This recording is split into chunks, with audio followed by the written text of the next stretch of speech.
Hi, this is Lou. Hi, it's Lean. 안녕하세요. 안녕하세요.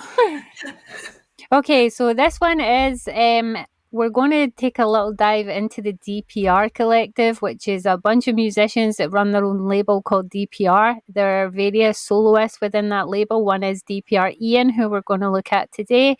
And then we'll maybe probably in the future look at DPR. I think his name's Live, and I'm sure there's another couple.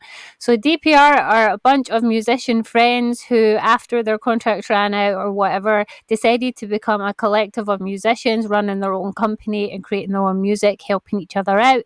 There's a guy who does production. I think there's a guy who directs, but DPR Ian also directs, and they all help each other, even though they're all technically solo. Hence why there's DPR Ian, DPR Live, DPR such and such, such. So we're going to have a look at this. Louise has no idea who they are because I stumbled upon them, and I like DPR Ian's weirdness. I'm not sure if you're going to like it. But yeah, we're going to get into it. This one is called Limbo. I think this is one of his more popular ones. I'm not sure how old this one is, but be warned, this gives me Joker from Batman vibes when Heath Ledger did his version. Okay, I have no idea what is going on. I don't even know. I know nothing about DPR, so this It's should be interesting. he's kind of like, I don't even know what genre to describe this. It's kind of a bit like indie rock, but with weirdness thrown in. Okay. So yeah, they're Korean. So here we go. Here we go.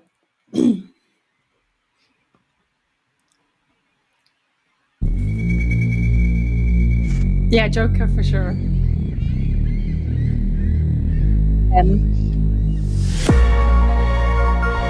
Don't waste your tears on somebody you can't even say. Me down to the wall, it's where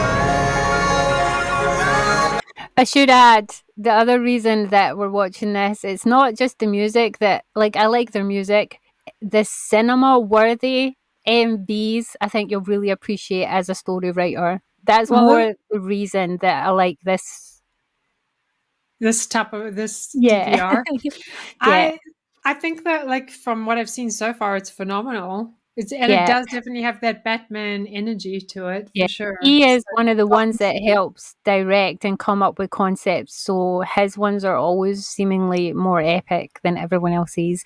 And I'm Cool. not sure if this one has it, but he always has a little sidekick that seems to be in all the videos, because I've seen a few of the DPR Ian ones. I want to see if he's in this one because you'll think he's funny. He has a sidekick and he's in all of them and they're funny. Okay. Okay, ready? Okay. the side, the roads will collide.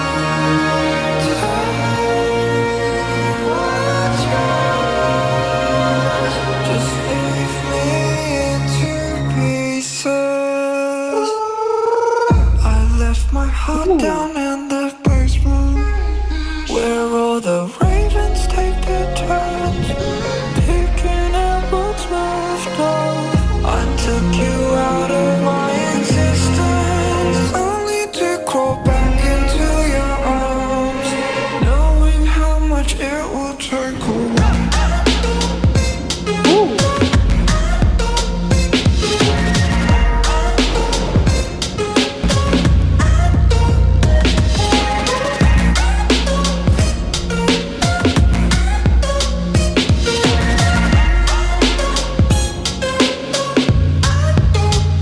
Do you think we are really dreaming? Can someone tell me where I am? Tell you what, if they made this into a K drama, I would watch it. Yeah, Like, do you feel like totally. there's a story in there? Like, I feel like this could translate so well into a really cool story. I find it's like different from like K-pop in general, it's like different. And I think that when you give your artists, when your artists have, well, when an artist has creative license to do what they want to do, this is what you get when they're not being dictated Exactly. to by an agency, when it's Yeah, their own passion project. You're getting something that is uh, K-drama worthy, movie worthy, yeah. and something that is like of high quality. And I'm liking the lyrics so far. It's like Mhm. talks almost like about a toxic relationship, of being pulled back into a toxic relationship, which happens to a lot of people. Is you escape something that is really bad for you, and then you get dragged back in again, and there's nothing worse than that feeling of like shame, and like you've let yourself down by getting pulled back into something like that. So I like that, like the pain is coming through in the MV as well. I think he's actually Australian Korean as well, so English is like he's really good with, like, it's one of his languages that he speaks fluently, and it comes through with how the lyrics are written. I feel like he seems to be a very emotional, deep kind of lyric writer. Like, even though the MV is a bit on the weirder side, it's on the cool weirder side, but the lyrics are definitely very emotive. Like, they have good depth to them. I'm It just sounds weird, rambling. but if no, you're right. It sounds weird, but if he was a star sign, this feels. If this MV was a star sign, it seems very Scorpio. Yeah, it does. It does. He's on my Instagram. I follow him now, and he seems really awkward and a bit like shy in real life.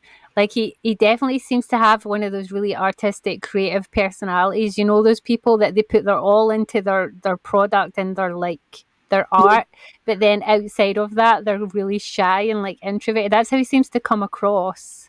Oh, that's so cute. I took you Oh, getting out of goosebumps. my existence, only to crawl back into your arms, knowing it will make me go insane.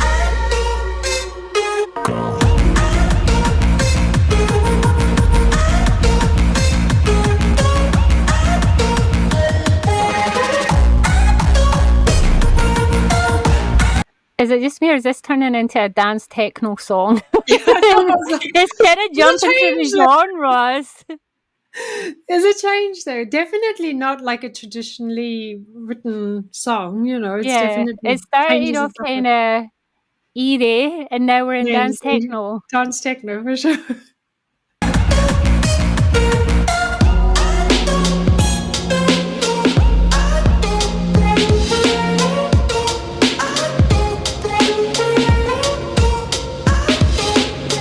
I left my heart down in the basement, where all the ravens take their turns, picking at what's left of. I took you out of my existence, only to crawl back into your arms, knowing how much it will take away. Pause. Oh, am I pausing at the end? Yeah, pretty much. Okay, let's finish it. Yeah, there we go. Hey, Okay. you did a lean. I did a lean there. You Right. always pause at the end. I like it because, like, in a way, it's different to, as I said before, a lot of Korean artists, in the sense that it visits and sits comfortably in the dark side of, like, there are plenty of songs that sing about heartbreak and romance, and but this is a little darker than that for sure. So It uh is. yeah, and it also shows more of a, I don't know how to say this, um well-rounded adult musician. You know what I mean? It's Mhm. not like the K-pop package of, like, he's got like that darker side, the tattoos, the way he writes the music. He's obviously had a really bad breakup, and that's where all the pain and anger is going in, and you can actually feel it. It's very visceral. So When I first found them, at first I was like, do I like this? Do I not like them? Like, because even though I like slightly darker things, I've never mm. really jumped onto this slightly weirder. But I decided I really liked them, and the more you listen to them, the more his voice becomes really addictive too. Like, it definitely has like an undertone of like dance anthem kind of music, Yeah. but in like an eerie way. Yeah.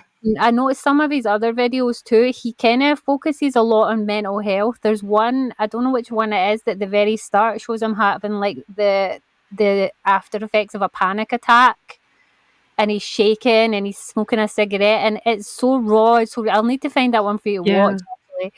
And I don't know, I just somehow ended up becoming like, this dude is amazing, and followed him on Instagram. I think it's because he's a storyteller visually as well as lyrically, and he's on the dark side, which tick all the lean boxes. Yeah. Yeah, I like him a lot. I think also the song, talking about it being almost like techno, it would actually translate well into a club song. Like if they remixed it this. does, eh? Yeah, if Like they did a even in the remix of this slower one. bits, it's like, you know, when you have those long drawn out slow intros on a dance tune, or you have like the instrumental breaks on a dance tune where the fog machines were pumping up and you're all like, ooh, it has them as like the undertone of like the verses. It's like a weird combination. He looks like he should be a rock star, but that sounds very like clubby, dancey, clubby, but also a bit strange. I wish it was remixed into a club song, because that would be really, really cool. There probably is one. We'd have to check. Probably is one. That's really cool. So yeah, that was DPR IAN. Do you think you would listen to any more of their songs? Would you listen to that one again? I would listen to more of their songs. That one, I would probably have to listen to it for a few times, and then I know that I'll probably be addicted to it. See, that's what happened to me. I was a bit like, I don't know, but I really liked the video, so I watched it more than once because it was like a cool video. And then I found myself like, I actually really like this. Yeah. Yeah. It's not like a technically addictive song, but it's a song where it's an intriguing song. Like it really pulls you. Remember when you were a teenager and you had your playlist of emotive songs for when you were depressed and you wanted to lie in your bed when it was raining and cry? Those are those songs. That's exactly it. I was thinking it's got like that Evanescence type feel to it, you know, that dramaticness. What did you say? Say that Evanescence. And you say Evanescence. It's my accent. It's not South African. I was like, who the hell are never mind, I can't even say it.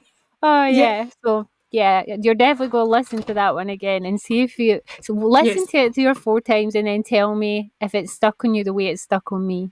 Okay, I'll do that. I'll listen to it. Because I feel like it's one of those songs that like, what is it called when it like bleeds into you and you kind of, it's like unintentionally becomes like yeah.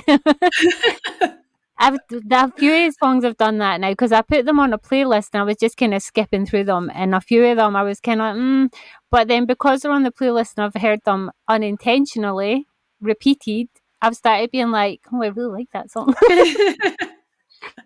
Okay, I'll definitely do that. Okay, that's cool. I like it. It's nice to discover new artists, and it's nice to discover different artists, because I feel like sometimes in K-pop and also in the West, everyone starts sounding the same eventually sometimes. They do. So you'll notice on this channel, Lean and I seek out the ones that are a little different in some ways, or have depth. Put it that way. They have depth, meaning to their songs. He definitely has depth. Yeah. We will try out the other people that are in DPR too. So let us know below. Did you like that? Do you know who DPR IAN is, or do you listen to any of the other DPR artists, and which ones are your favourite? Also give us suggestions if you listen to them. Sounds good. Thanks guys. Thanks for watching. Annyeong. Bye.